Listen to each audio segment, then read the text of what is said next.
Nueva York, en el siglo XIX. ¿Sí, Oscar? Perdone que le interrumpa en su trabajo, señor. Pero ya está aquí la señorita Wallace.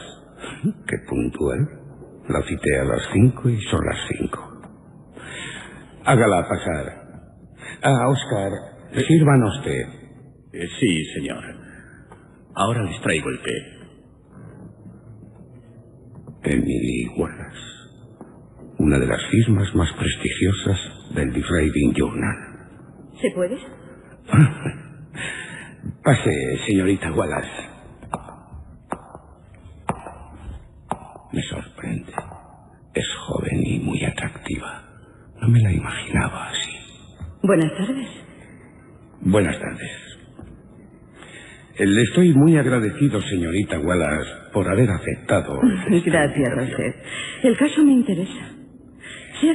Se han dicho acerca del caso del señor Valdemar muchas tonterías. ¿También en el Ray-Ban Journal? Pues la verdad es que en el periódico en el que usted escribe, señorita Wallace, y espero que no se ofenda por ello. No se preocupe. No me ofende. Ya sé que en el Raven Journal se han dicho muchas tonterías sobre el caso del señor Valdemar. Se lo encargaron al estúpido de Mickey Haynes, que es uno de los redactores más torpes. Pero aquí me tiene, dispuesta a escuchar su versión de lo ocurrido. Además, estoy convencida de que sobre el caso que ahora nos ocupa se ha difundido una historia desvirtuada. No lo dude, señorita Wallace. Pero, por favor, siéntese. Gracias. ¿Sabrá algo de las teorías de Mesmer? Me temo que no. ¿Y bien? Tengo que confesarle que estoy impaciente por conocer su versión de los hechos. Perdonen, pero... Sí, Oscar. Sírvanos. A no ser que la señorita Wallace prefiera... No. Me gusta el té. ¿Sabe quiénes fueron los primeros que tomaron té? No lo sé. ¿Quiénes fueron? ¿Los japoneses? No. Los japoneses descubrieron el té 2000 años después que los chinos. O sea que fueron... China. Dharma, llamado el piadoso, hijo de un rey hindú, Yoshubo, descubrió el té. Había ido a China a difundir la religión fundada por un sabio, Sakya. Una noche, al no poder vencer el sueño, y para no quebrantar su promesa de mantenerse despierto, se cortó los párpados. Terrible. Al día siguiente, en el lugar en el que enterrara sus párpados, se encontró con una planta, de la que comió, sintiéndose de inmediato lleno de vigor. ¿El té? Sí, era el té. ¿Y debo creérmelo? Bueno. No sabía esa historia. ¿Y usted, Oscar? Tampoco, señor. Creí que eran los indios los que habían... La India es el país que más té produce en todo el mundo. En la India y también en la isla de Ceilán, los ingleses crearon grandes plantaciones. Se dice que los ingleses beben más de 2000 tazas de té al año. Interesante. Conste que hasta hace unos pocos meses del té lo único que sabía era cómo beberlo. Es evidente, tuve que escribir un reportaje sobre el té. Pero perdóneme, no estoy aquí para... Le agradezco que me haya ilustrado acerca del descubrimiento del té. Soy muy curioso. ¿Y yo? Por lo que ahora espero que sea usted el que me ilustre sobre el caso Valdemar. Efectivamente. Si no desean otra cosa... No, Oscar. Puedes retirarse. Gracias, señor. Espero que las pastas sean del agrado de ustedes. Seguro que sí.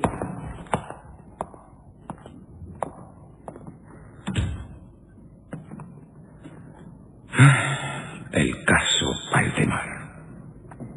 Del señor Valdemar. Debo serle sincero. No me sorprendió que este asunto provocara tantos comentarios y hasta discusiones. Dadas las circunstancias de no haber levantado tantas polémicas, habría sido un milagro. ¿Qué circunstancias? Las creadas por cuantos estuvimos implicados en el caso. ¡Qué gran error! Estuvimos de acuerdo en que, hasta que no tuviéramos la oportunidad de investigar más a fondo lo ocurrido, Deberíamos mantener el asunto alejado del conocimiento público. Y ya sabe lo que pasó. Lo contrario a lo que nosotros deseábamos. Se difundió entre la gente una historia que al menos yo considero espuria. Una historia no solo falsa, sino también exagerada. Se convirtió en fuente de muchas desagradables tergiversaciones y, como es natural, de profunda incredulidad. Todos los partícipes en el caso somos culpables de ello. Pero el lamentarse no sirve para nada, así que... ¿Me hizo llamar?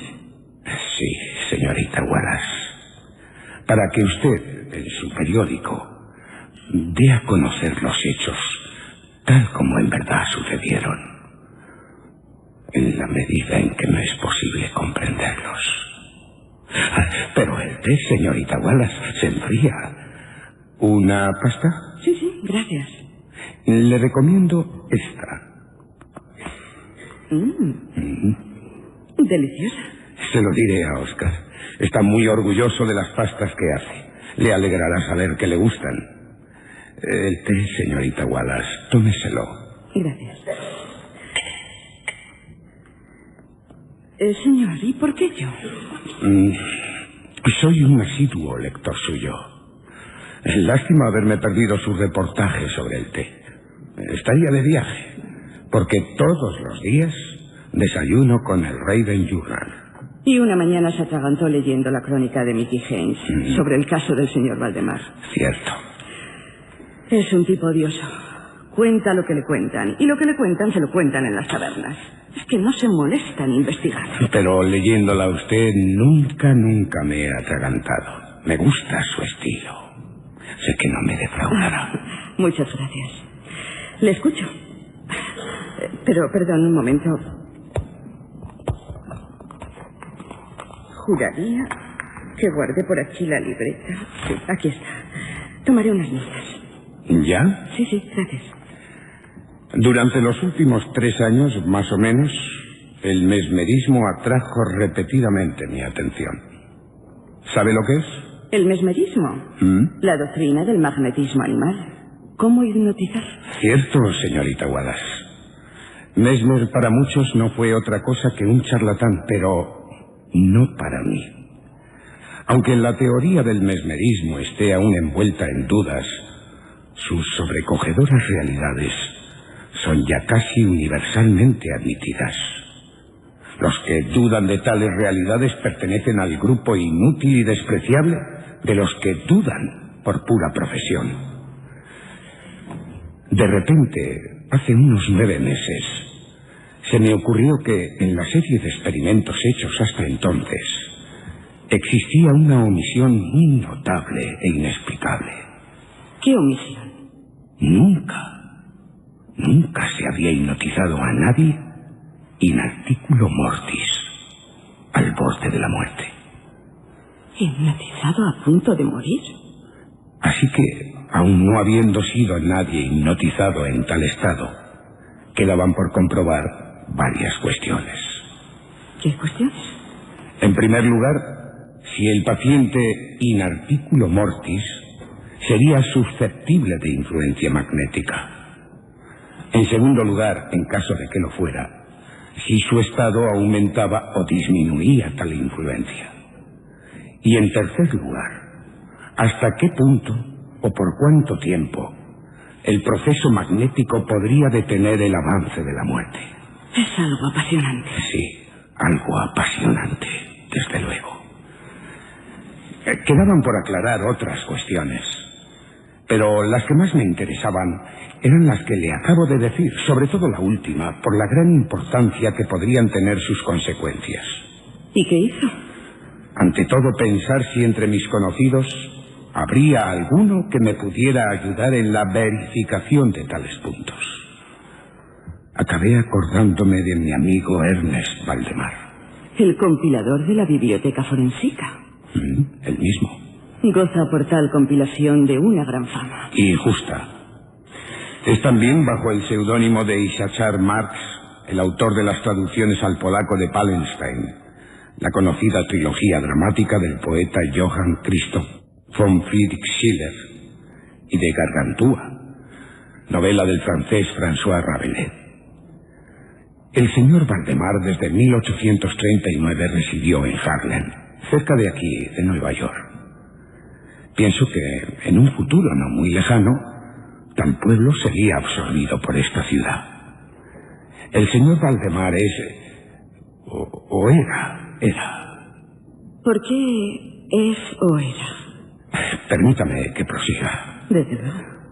¿Otro té, señorita Wallace? Se lo agradezco. Pero no más pastas, por favor, que engordan. Si ya está frío para usted. No. Está perfecto.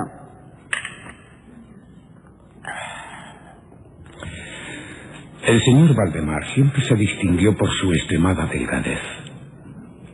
Sus piernas... ¿Sí? Sus piernas se parecían mucho a las de John Randolph. ¿A las de John Randolph? ¿Ese congresista que decía ser descendiente de Pocahontas? ¡Qué tipo tan excéntrico! Perdone, pero es que me estoy imaginando las piernas del señor Valdemar.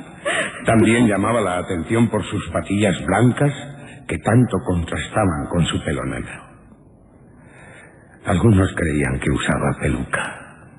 Era de un temperamento muy nervioso. Un temperamento que le convertía en un buen sujeto para experimentos mesméricos. 2 o 3 veces lo había hipnotizado con facilidad. ¿Pero qué? Me decepcionó bastante al no alcanzar otros resultados que, dada su especial constitución, había previsto. ¿Por ejemplo? Su voluntad. Nunca logré que quedase bajo mi total dominio. No pude ejercer sobre él un control absoluto. Y respecto a la clarividencia, no conseguí ningún resultado del que me pudiera fiar. No supe si, sometido al estado hipnótico, percibía lo que en un estado normal no se es capaz de captar.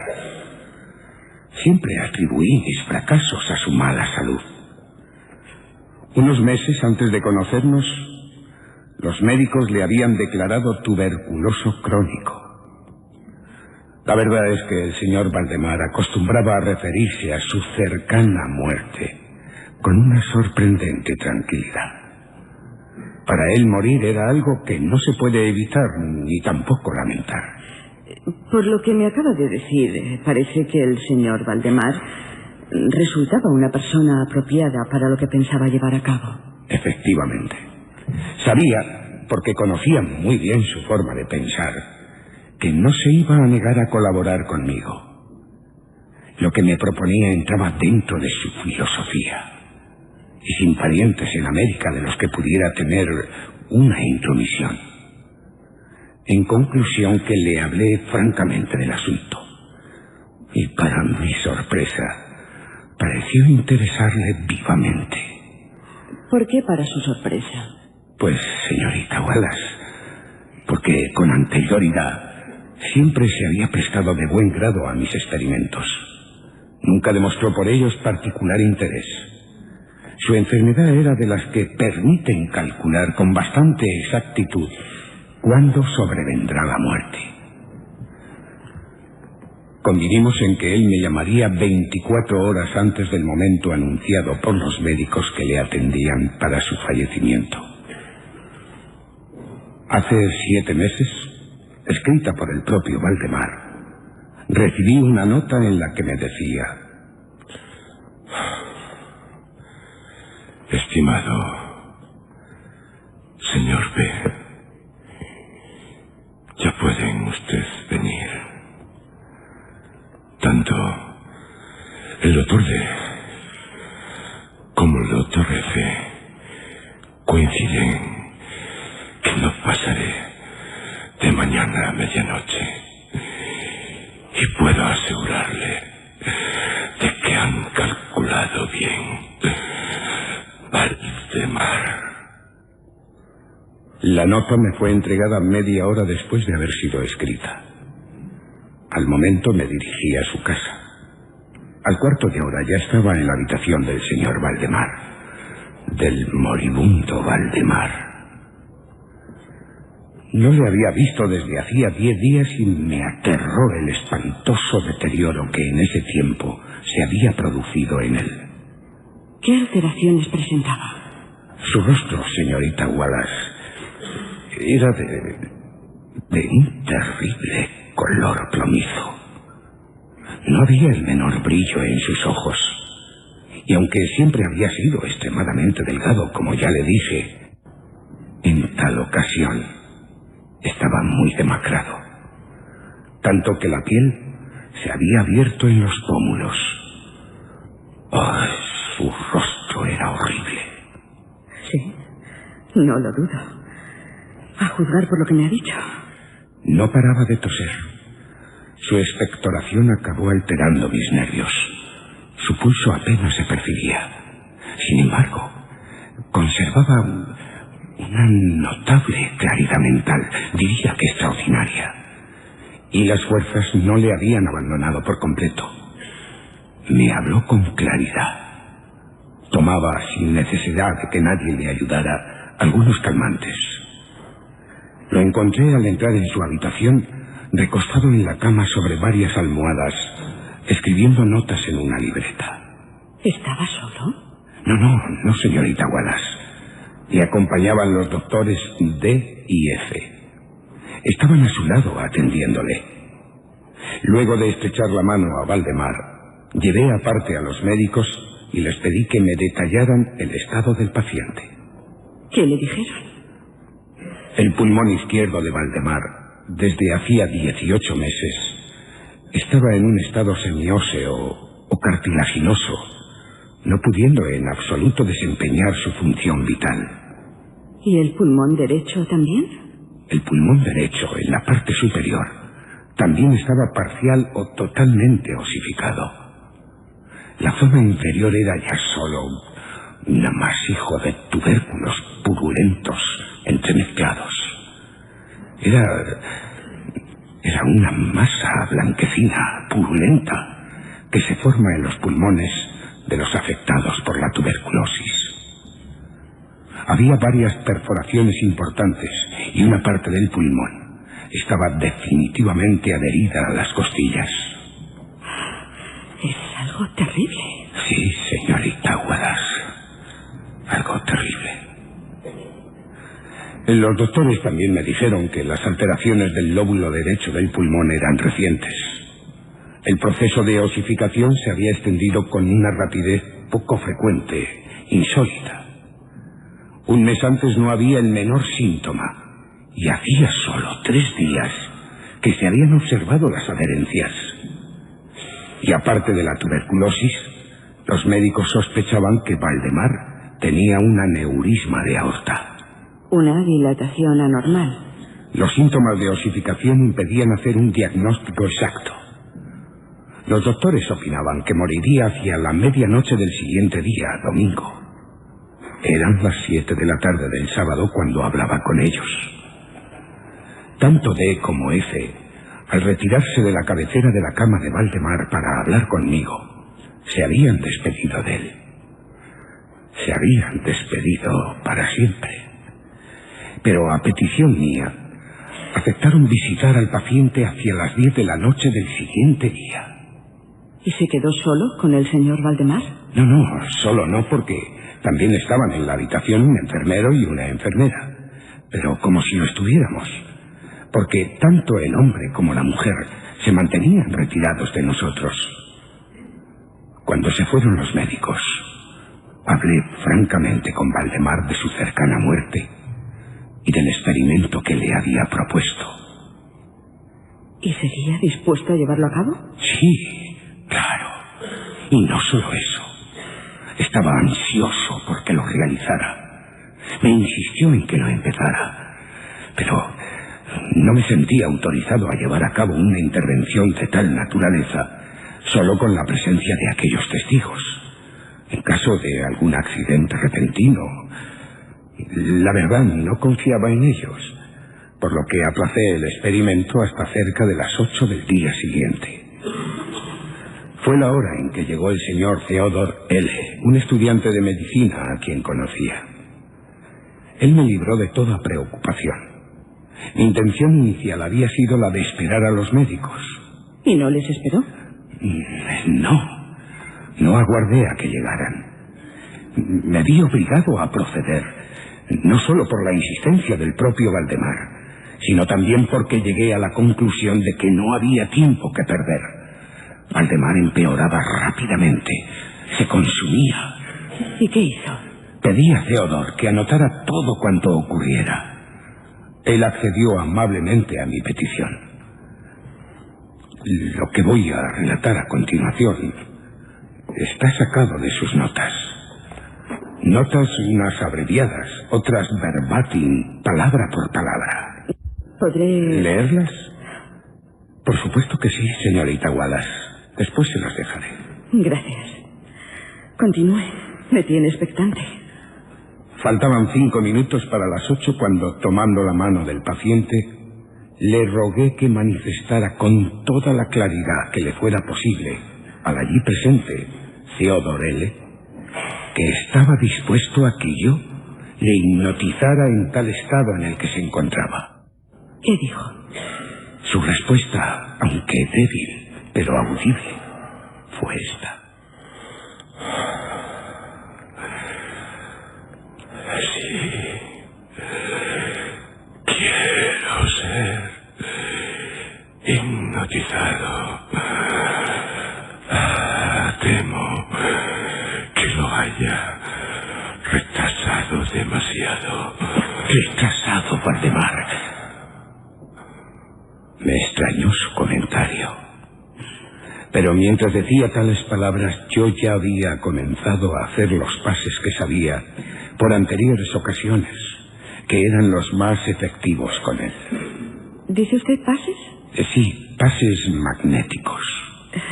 Le ruego que... Al decir pases, me refiero a los movimientos que son necesarios hacer con las manos para hipnotizar a una persona. Ya. Imitan el movimiento que se emplea para imantar el acero. ¿Y eso...? Según Mesmer, en quien yo creo, los astros influyen en el cuerpo humano.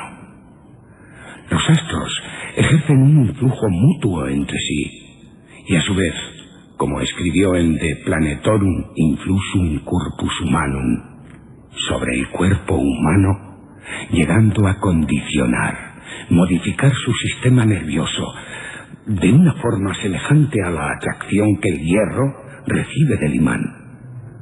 El cuerpo humano tiene una propiedad similar a la del imán.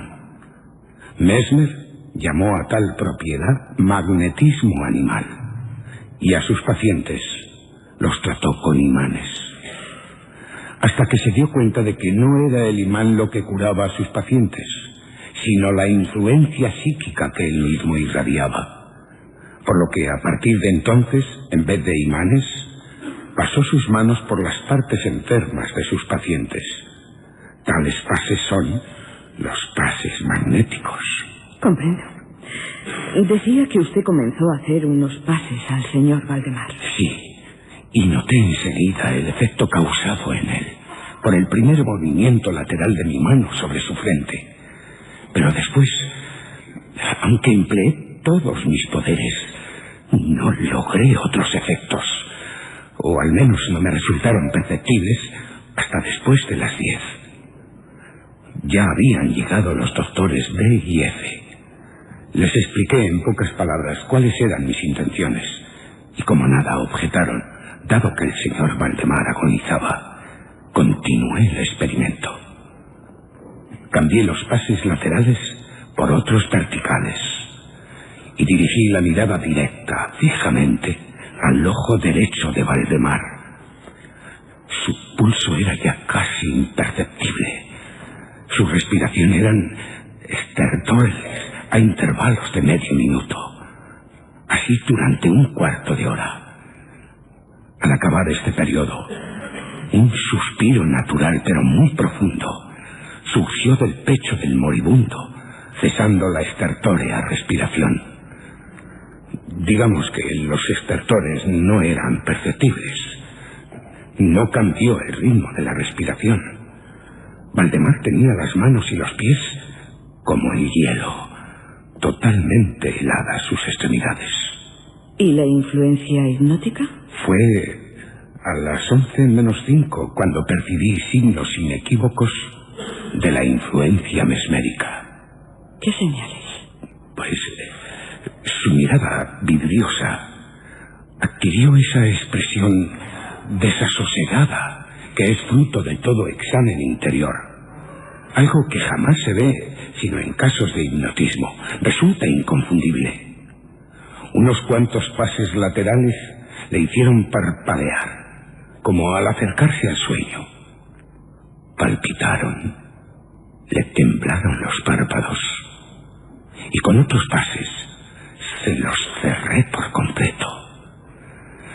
Sin embargo, no me quedé satisfecho con el estado que presentaba Valdemar, por lo que continué los pases empleando a fondo mi voluntad, hasta lograr que todos sus miembros quedaran rígidos.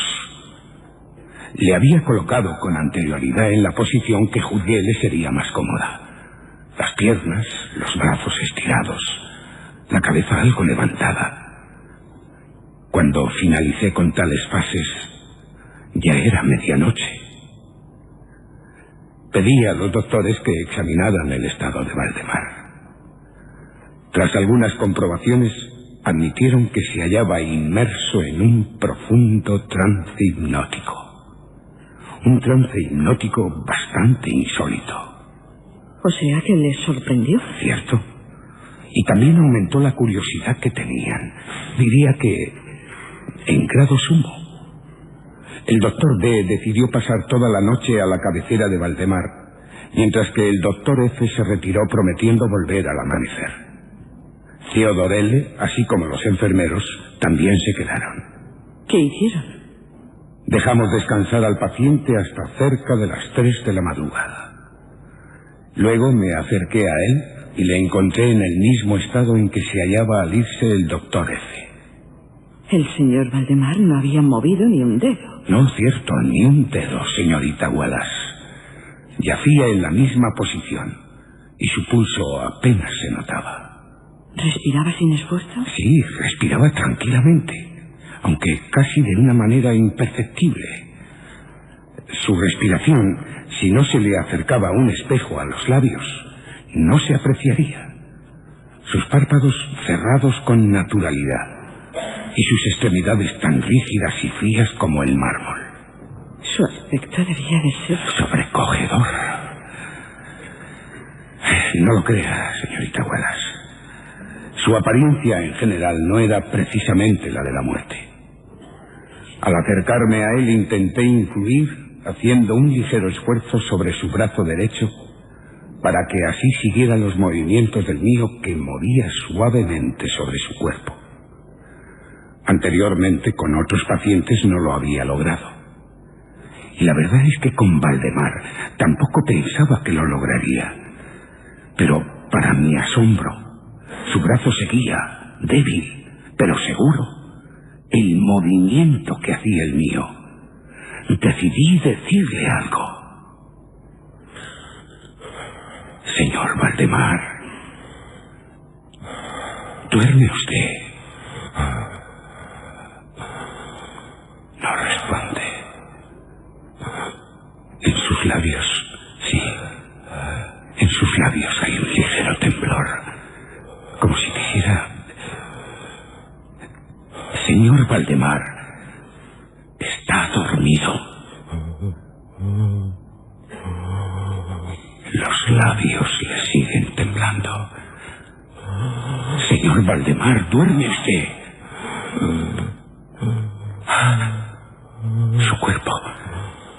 Su cuerpo se ha agitado con un ligero estremecimiento. Sus párpados se abren un poco. Lo suficiente para que pueda ver una línea blanca en los ojos. Los labios se mueven. Algo parece que...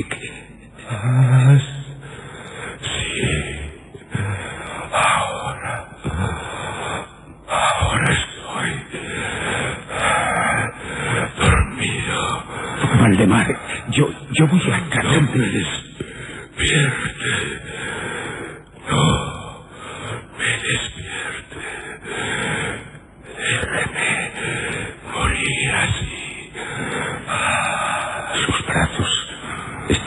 rígidos, tan fríos como antes.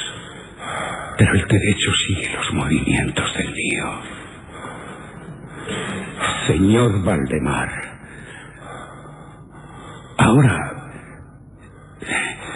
sigue sintiendo dolor en el pecho. No me duele. Me estoy muriendo. Se está muriendo. Siga, por favor. No me pareció aconsejable seguir molestándole, señorita Wallace. No le volví a hablar. Le dejé descansar, dejando de actuar magnéticamente sobre su brazo derecho hasta que llegó el doctor F. Lo hizo antes de lo anunciado. Aún no había amanecido. El doctor F se llevó una sorpresa. No pensaba que Valdemar aún estuviera vivo. Le tomó el pulso, le acercó un espejo a los labios y me pidió que le hablara otra vez. Señor Valdemar, ¿sigue usted durmiendo?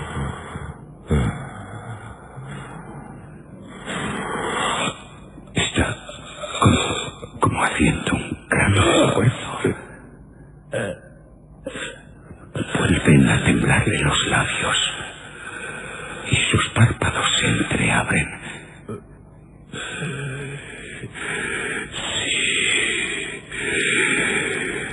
Aún duermo y muriéndome.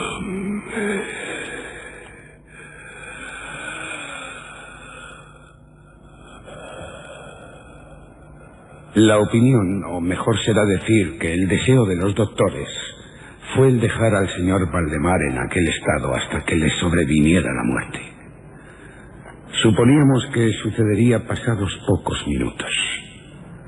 Decidí, sin embargo, dirigirle la palabra una vez más, repitiendo la misma pregunta. Señor Valdemar, ¿sigue usted durmiendo?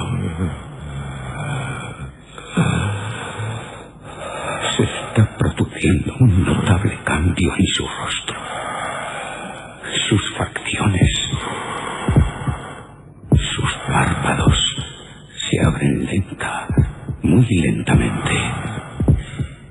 En sus ojos, las pupilas girando hacia arriba desaparecen y la piel, toda la piel de su rostro adquiere una tonalidad cadavérica, más semejante al papel blanco que al pergamino. Los círculos écticos, las manchas redondas que hasta ahora se veían en el centro de cada una de sus mejillas, se apagan. Lo hacen con brusquedad, como la llama de una vela cuando se apaga dentro.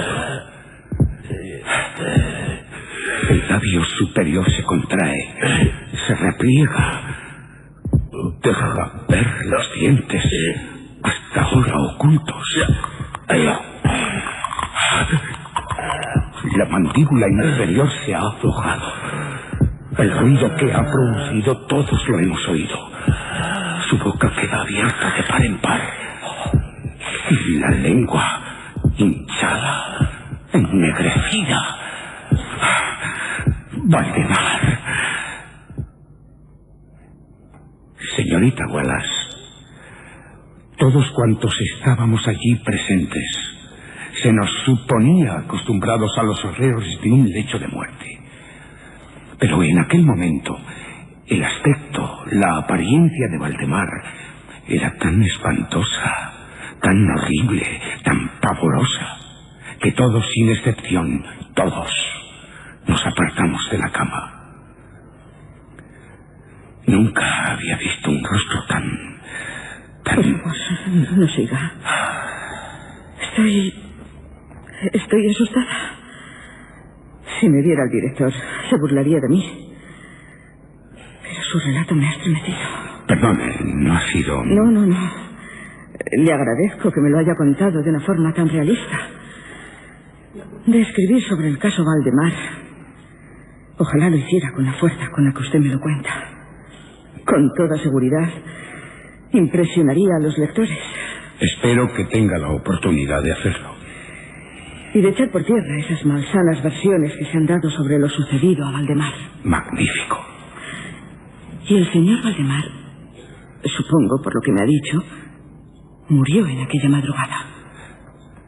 Señorita Wallace, todos comprobamos que en Valdemar no había ya signo ninguno de vida. Los doctores D y F, Theodore L, el enfermero, la enfermera y yo mismo, por lo que le creímos muerto. ¿Pero qué? No me irá usted a decir que... O sí me lo dirá. No sé, señorita Wallace. No sé si usted me creerá. Sí, ¿por qué no había de creerle? Es que lo que ocurrió seguro que le asombrará. Le asombrará en caso de que no se muestre incrédula. Temo que... Se lo ruego. Continúe, por favor. Usted confía en mí y yo confío en usted. ¿De acuerdo? Sí, de acuerdo, señorita Wallace. Y sí, también considero que mi deber es continuar contándole la historia, la verdadera historia de lo que pasó en casa del señor Valdemar. Verá, íbamos a confiarlo convencidos de que ya había muerto a los enfermeros. Fue cuando, disponiéndonos a salir de la habitación, oímos algo a nuestras espaldas. ¿Qué oyeron? Algo horrible. Algo que nos dejó paralizados.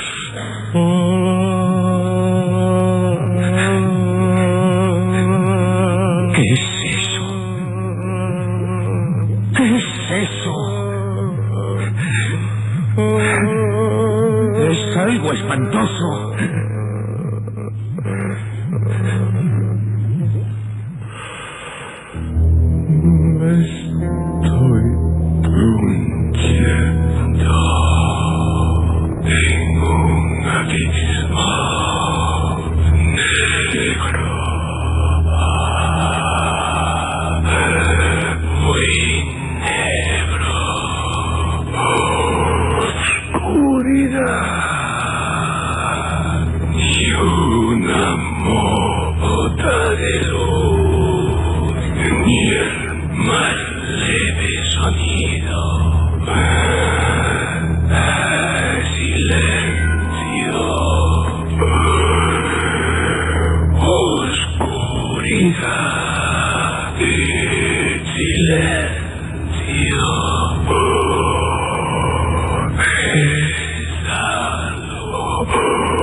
Perdóneme, jamás te eché.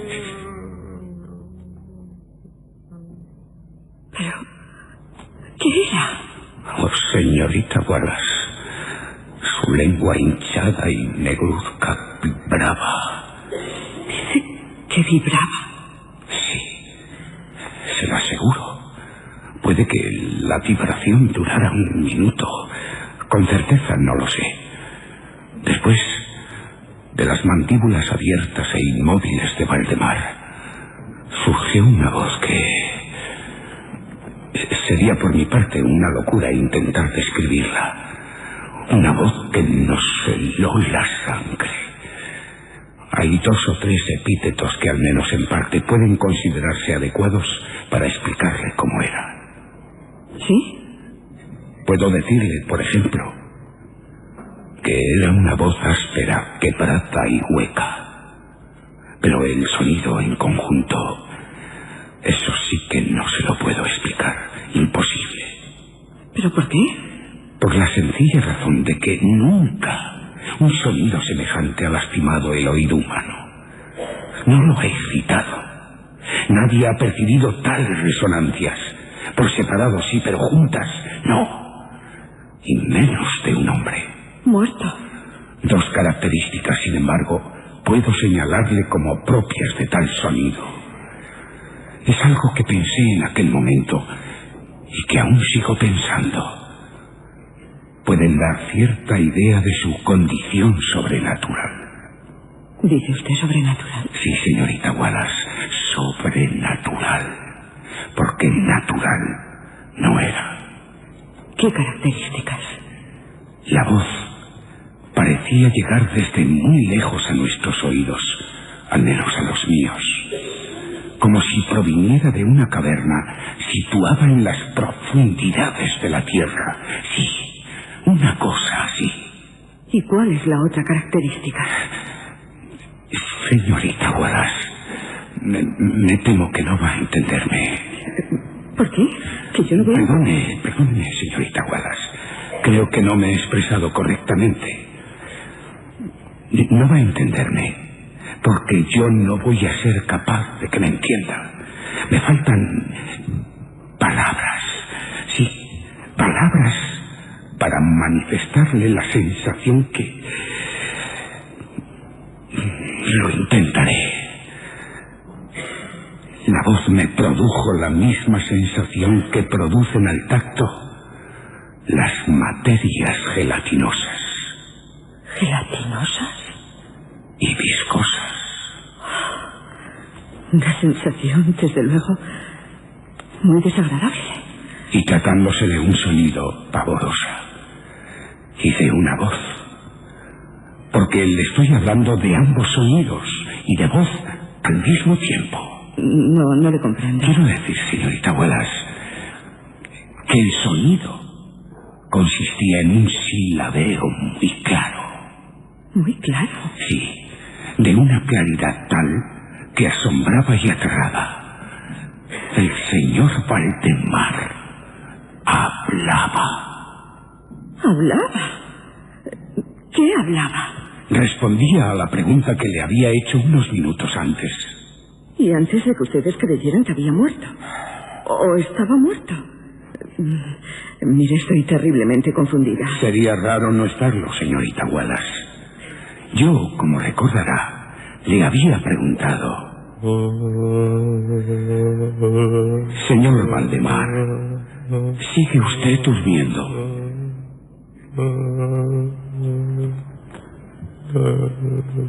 No me respondió, señorita Wallace.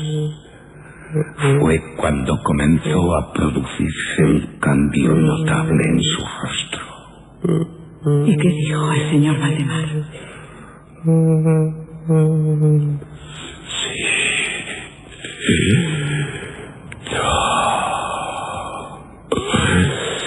Estuve durmiendo y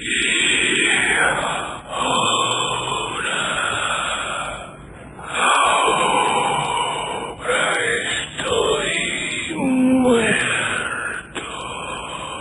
Muerto.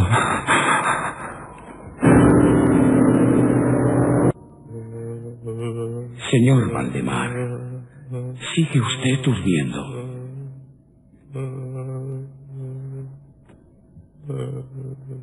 No me respondió, señorita Wallace. Fue cuando comenzó a producirse un cambio notable en su rostro. ¿Y qué dijo el señor Valdemar?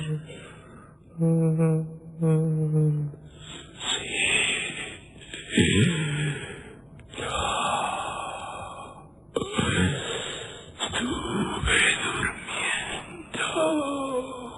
y ahora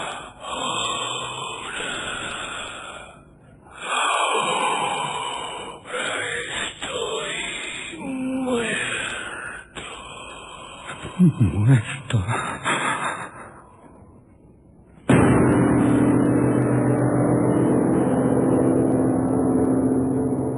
Eso fue lo que dijo señorita Wallace, que estaba muerto.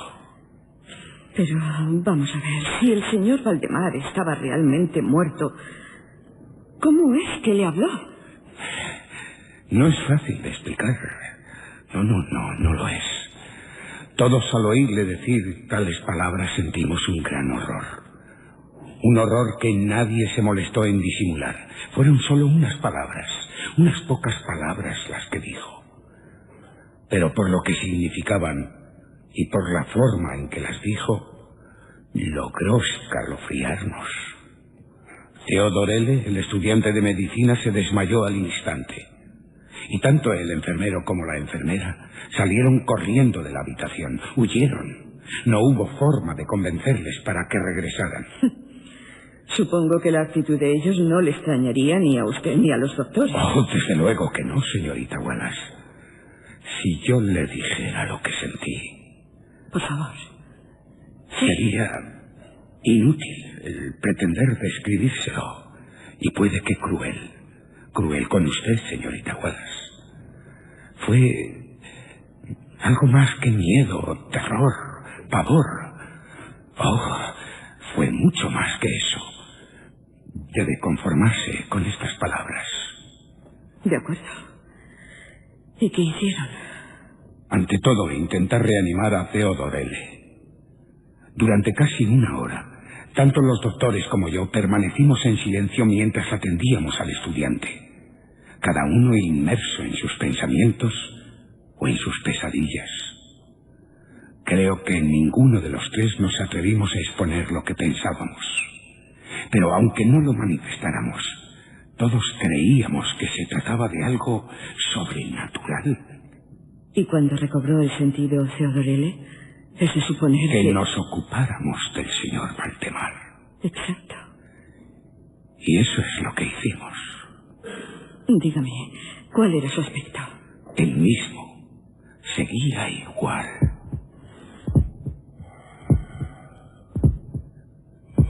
Sus ojos en blanco. Y su piel tan blanca como sus ojos. Apagadas las manchas de sus mejillas. El labio superior sigue contraído. Deja ver los dientes. Su boca abierta totalmente. Y esa lengua hinchada y ennegrecida. Es algo que me cuesta mirarle. Y al ponerle el espejo delante de la boca, no hay ni el más leve indicio de que respire. Ninguna señal de respiración.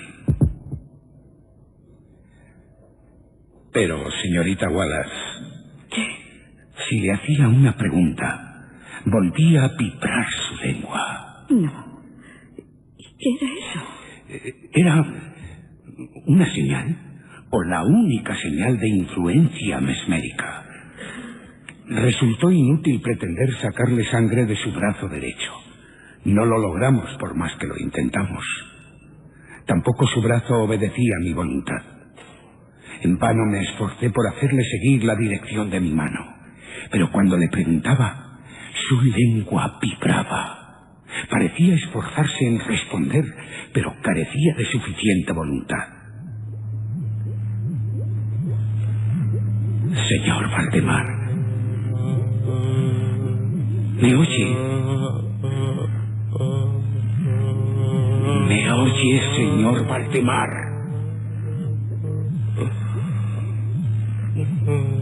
Debo entender por el movimiento vibratorio de su lengua que me oye.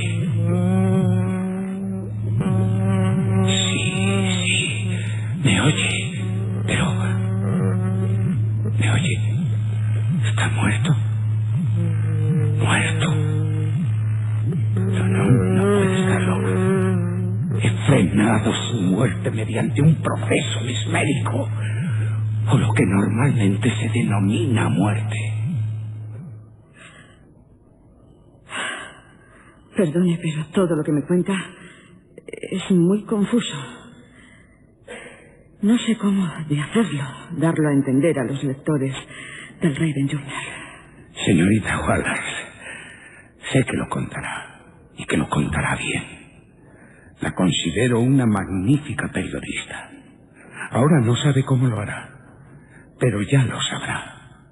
Agradezco la confianza que deposita en mí, pero ojalá estuviera yo tan segura. Y bien, siga, por favor. Continuó. Valdemar parecía esforzarse en responder a mis preguntas, pero no a las que le hacían los doctores D y F. Tampoco su lengua vibraba cuando le preguntaba el estudiante de medicina. Solo me respondía a mí, o mejor dicho, intentaba responder. Y eso que hice todo lo posible para ponerle en contacto mesmérico con ellos. No logré tal relación hipnótica. No quería tenerla. Puede que efectivamente no quisiera tenerla. Así que buscamos los servicios de otros enfermeros. Y a las 10 dejé la casa del señor Valdemar en compañía de los doctores y de Theodore L. Nos hacía falta descansar, y lo hicimos. Hasta que por la tarde volvimos a casa del paciente. ¿Del paciente? ¿De qué otra forma llamarlo, señorita Wallace? Sí, desde luego. Pero la verdad suena raro. Prosiga, señor Rodolfo. El estado del señor Valdemar seguía siendo el mismo. Discutimos un rato sobre la conveniencia y la posibilidad, claro, de despertarle. Pero poco nos costó llegar a la conclusión de que nada serviría el hacerlo. Era evidente que hasta entonces, como ya le he dicho, el proceso mesmérico había detenido la muerte, o lo que suele llamarse muerte. Nos parecía claro que despertarle equivalía simplemente a... ¿A qué? O bien a asegurar su muerte de inmediato, o bien en acelerarla. Y así durante un periodo de 7 meses. ¿7 meses? Sí, señorita Wallace. Durante 7 meses, o casi 7 meses, el señor Valdemar permaneció en el mismo estado.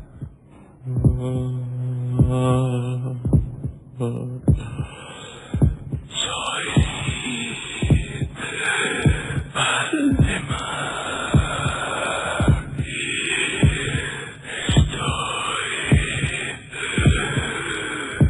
estoy muerto.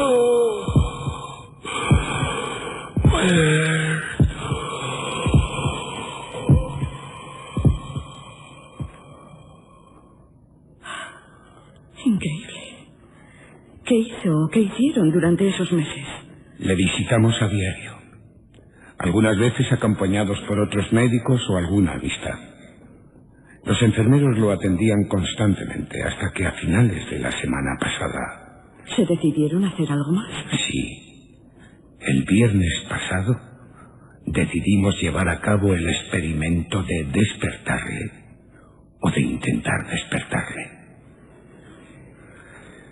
Es muy posible que el resultado de tal experimento, el desafortunado resultado, fuera lo que levantó tanta discusión, tanta polémica en círculos privados. Y no tan privadas. Cierto, señorita Wallace. La reacción popular ante tal experimento fue una reacción muy desafortunada. Ya sabe cuál fue. Porque la versión que se dio de los hechos fue tergiversada. Y de una manera exagerada. Usted será quien confío en que dará a conocer la verdad, la auténtica verdad de lo sucedido. Lo intentaré. Le escucho. El viernes pasado, con el propósito de sacar al señor Valdemar del trance hipnótico, hice los pases habituales para ello. Con tales pases los mesmerizados despiertan. Pero... no lo logro. No, señorita Wallace, no lo logré. No lo logré durante un buen rato. Pero después... ¿Después qué?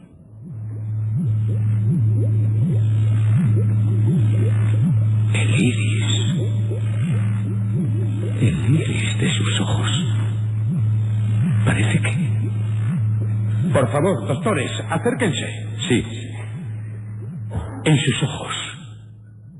Fíjese bien. El iris. Desciende. Sí. El iris está descendiendo. O al menos en parte. Cierto. ¿Qué significa?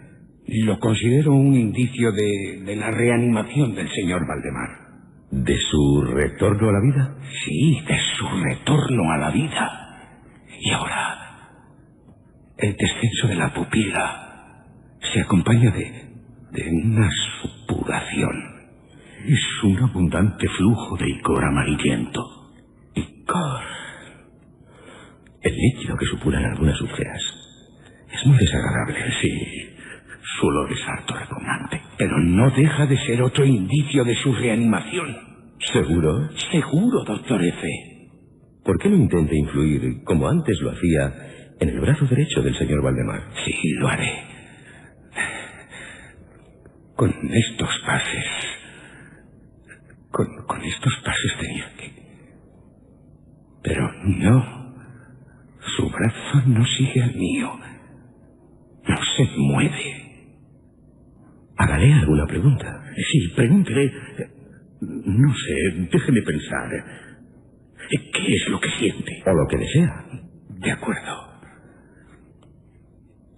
Señor Valdemar. Señor Valdemar. ¿Puede explicarnos lo que siente? Lo que siente y lo que desea. Lo que siente y desea, señor Valdemar. Parece que... Mire, ¿qué es? Vuelve el color a sus mejillas. Se están marcando los círculos éticos. Y su lengua vibra. Señor Valdemar, repito, ¿puede explicarnos lo que siente y lo que desea?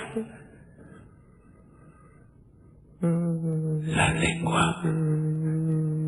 Su lengua tiembla. Gira violentamente en la boca, aunque la mandíbula y los labios siguen rígidos. Está como rodando. ¿Qué está haciendo? Intentar hablar. Es horrible. Por Dios, por amor de Dios, pronto, pronto.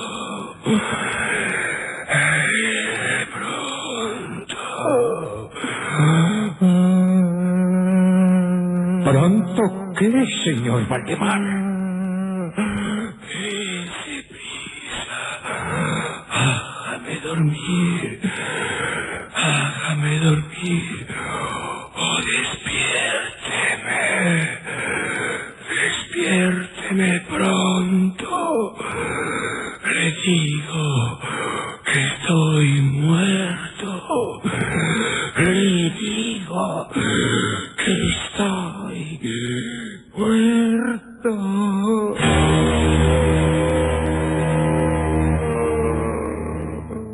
¡Haga algo! Yo no sé qué puedo. Pronto, ha dicho que está muerto. Señor Valdemar.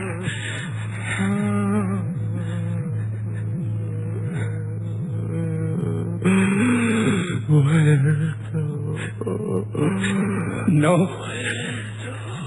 Debe calmarse. Sigan mis pases sobre su cuerpo. Sígalos. ¿Lo conseguirá? No pare. Le despertaré. Le despertaré, señor Valdemar. Cálmese, por favor. Cálmese. Ay, yo no puedo despertarle. No puedo. No se mueve en sus labios. Pero la lengua... Muerto.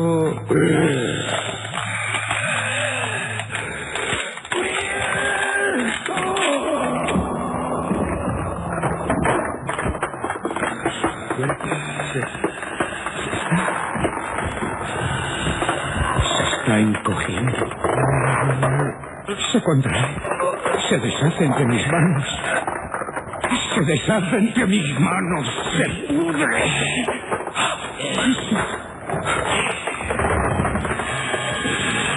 Sobre la cama. Solo hay una masa casi líquida. Una masa de repugnante y abominable putrefacción. Solo queda esta asquerosidad de Valdemar.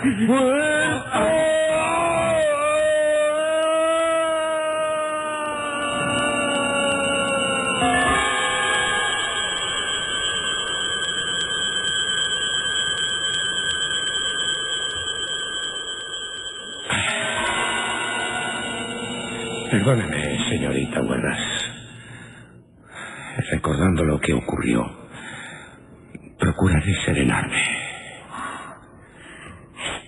Es increíble. Pero cierto, se lo aseguro. Eso fue en verdad lo que ocurrió. Eso. Solo eso. ¿Solo eso? Algo horrible. Cada vez que recuerdo aquellas últimas palabras suyas.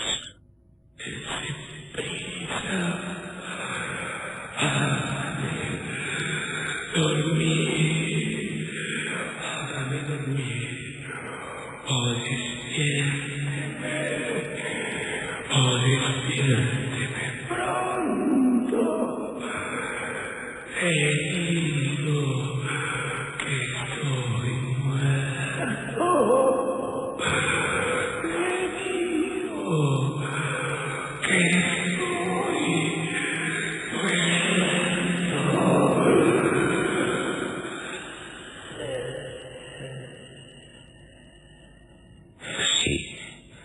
Cada vez que las recuerdo, siento un espantoso escalofrío.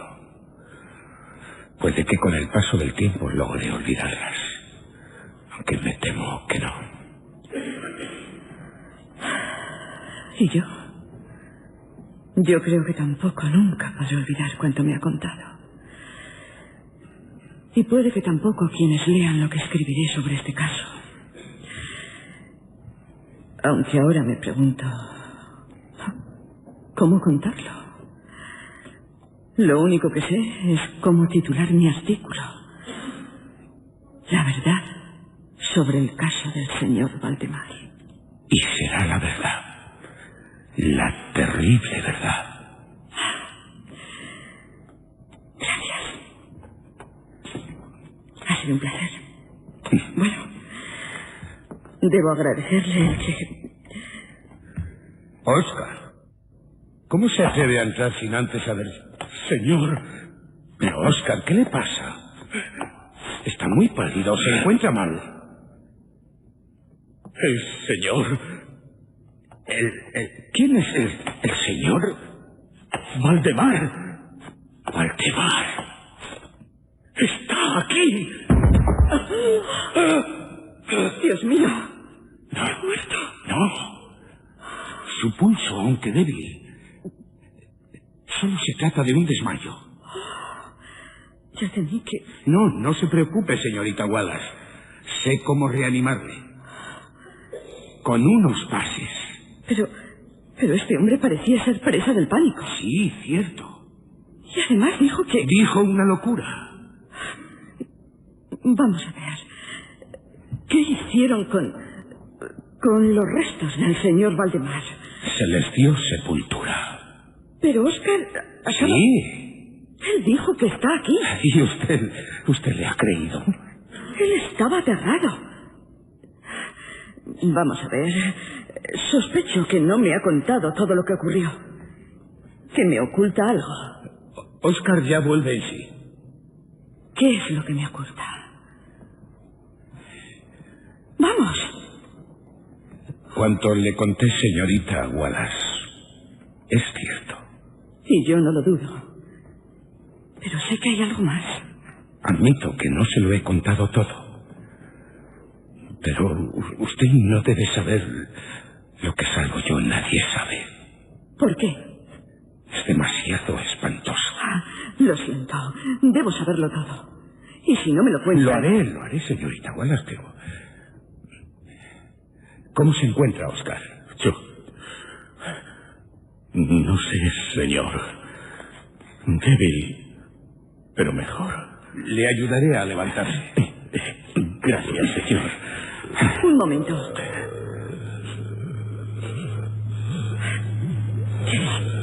¿Qué es? ¿Qué es, señorita Wallace? Es que no lo huele. Es un olor nauseabundo. ¡Miren! ¡En la puerta! Se ha vuelto a desmayar. ¡Valdemar!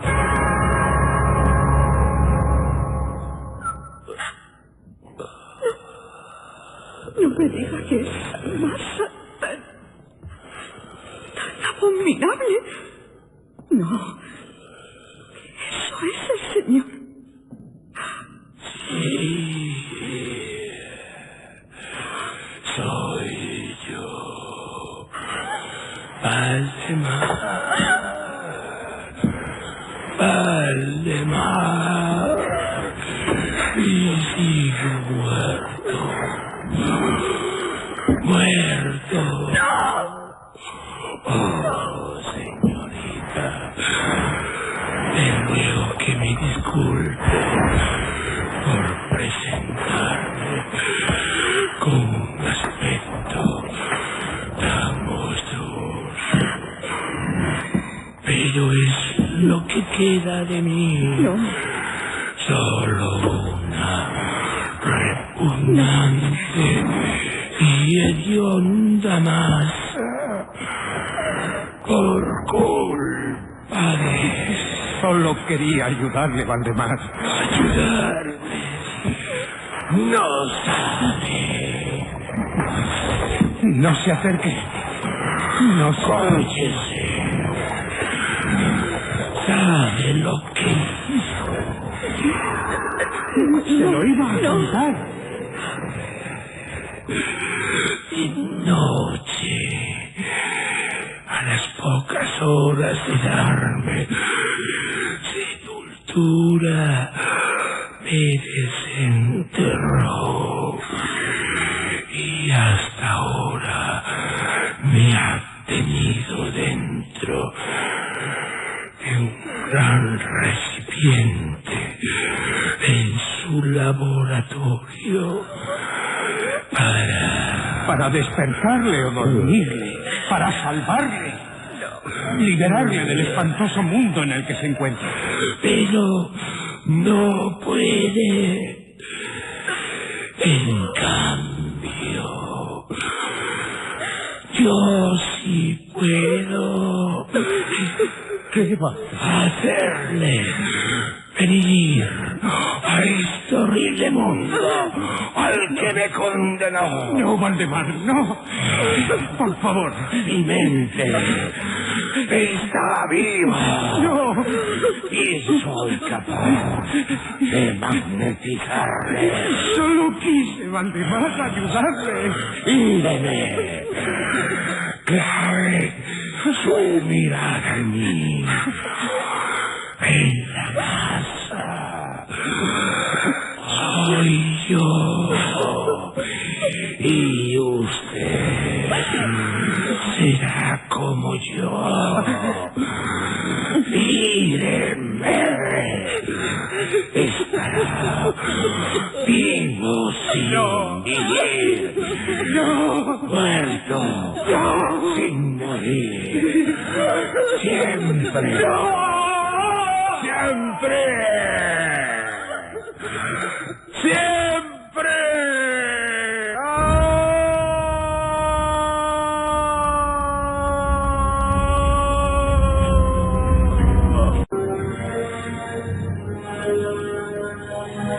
Y es que la verdad sobre el caso del señor Valdemar es uno de los relatos más macabros de Poe. Cuando se publicó por primera vez, causó entre los lectores del American Review en diciembre de 1845 una gran conmoción. Las descripciones de Poe les pusieron los pelos de punta. Algunos las consideraron repulsivas. En la actualidad, pasados 153 años de su publicación, sigue estremeciendo. ¿Por qué? poco a poco, nos hunde en el terror, como solo un maestro del género sabe hacer.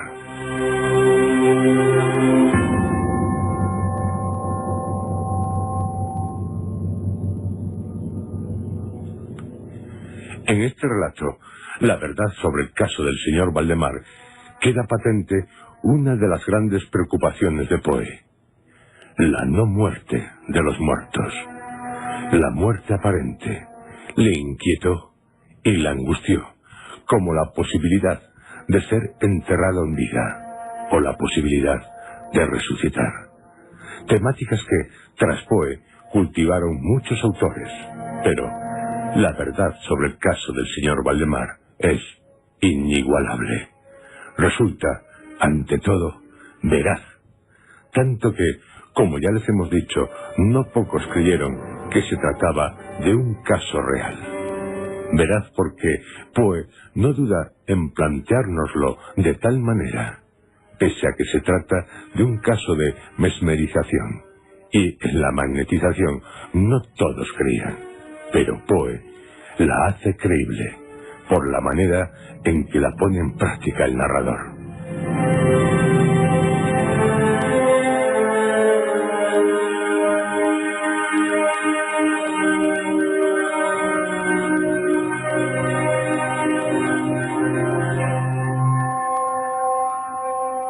Los pases magnéticos, las preguntas que hace al señor Valdemar, los síntomas que presenta, ahí está el secreto de Poe. Hacer la ficción real una aterradora realidad a la que usted, todos, estamos viviendo.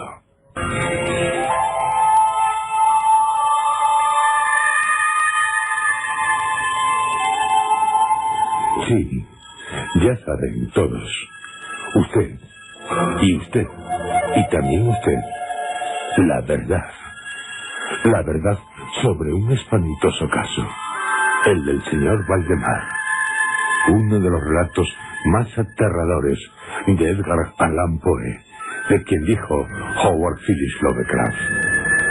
Poe hizo lo que ningún otro había hecho, ni podía haber hecho. Y a él debemos el moderno relato de horror en su estado perfeccionado y definitivo. La suya es la visión magistral del terror que nos acecha fuera y dentro de nosotros.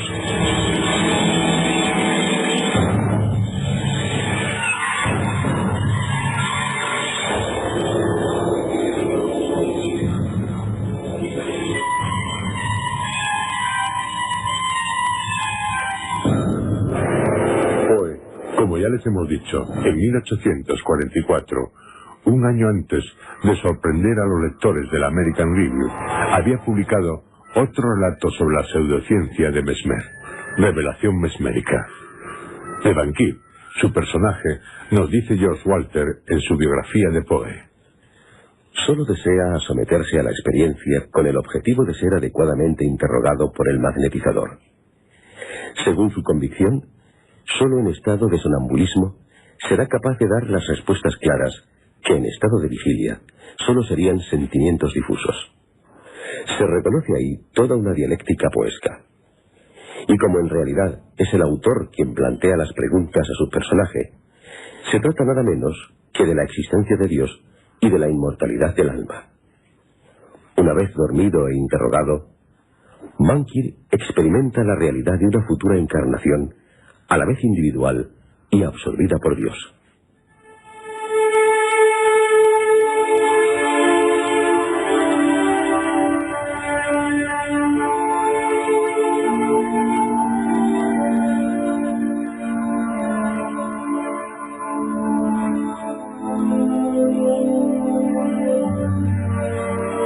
Revelación Mesmérica es un relato muy inferior a la verdad sobre el caso del señor Valdemar, en el que se lleva a cabo una audaz y terrible experiencia. Pero, al principio del mismo, queda expuesto lo que Poe piensa del mesmerismo. Aunque la teoría del mesmerismo esté aún envuelta en dudas, sus sobrecogedoras realidades son ya casi universalmente admitidas. Los que dudan de estos Pertenecen a la casta inútil y despreciable de los que dudan por pura profesión.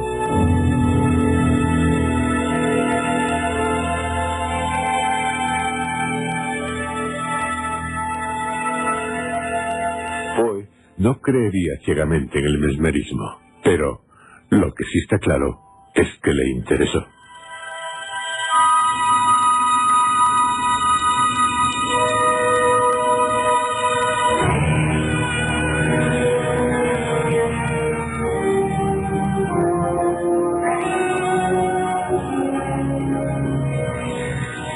Es curioso que un relato tan escalofriante como La verdad sobre el caso del señor Valdemar sea uno de los de Poe menos adaptados al cine. Destaca la versión, con guión de Richard Matheson, que dirigió Roger Corman en 1962.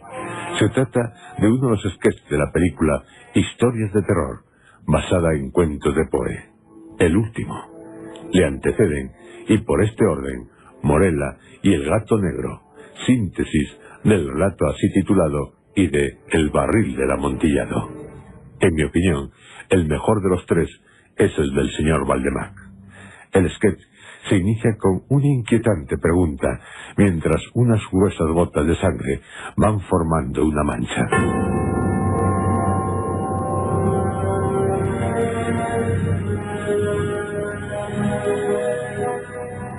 ¿Qué ocurre exactamente en el momento de la muerte? Sobre todo, si a uno no se le deja morir en ese momento. Y ya, en primer plano, pasando de un dibujo a imagen real, el rostro de Vincent Price, que encarna al señor Valdemar. Está siendo sometido a un tratamiento mesmérico por parte del pseudocientífico Carmichael, interpretado por Basil Rathbone. Carmichael, más que preguntar, le asegura que no siente ningún dolor, que se encuentra en una paz total, tanto de cuerpo como de mente. Valdemar, siguiendo los pasos mesméricos de Carmichael, con un foco ante su rostro que cambia constantemente de colores, le responde afirmativamente. Ahora duerma. Duerma. Y cuando mi mano haya pasado ante su frente, despierte. Y Valdemar saldrá del estado mesmérico en el que se encontraba. Vemos que está acompañado también por su esposa Helen, una atractiva joven morena, a cargo de Debra Paget y del Dr. James, interpretado por David Franca. El doctor le toma el pulso, teniendo que reconocer a regañadientes que su estado es satisfactorio.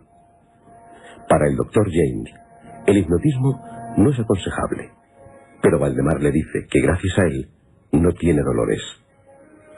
Discutirán el doctor y Carmichael.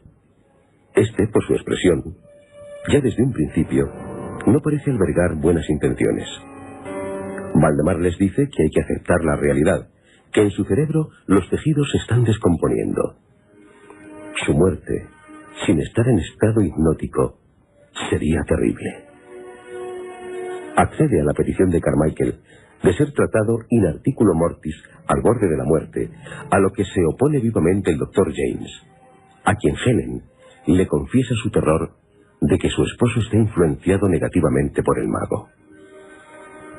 Llegado el momento de la agonía, sometido Valdemar al tratamiento mesmérico, cuando éste le pregunta dónde está, acabará respondiendo.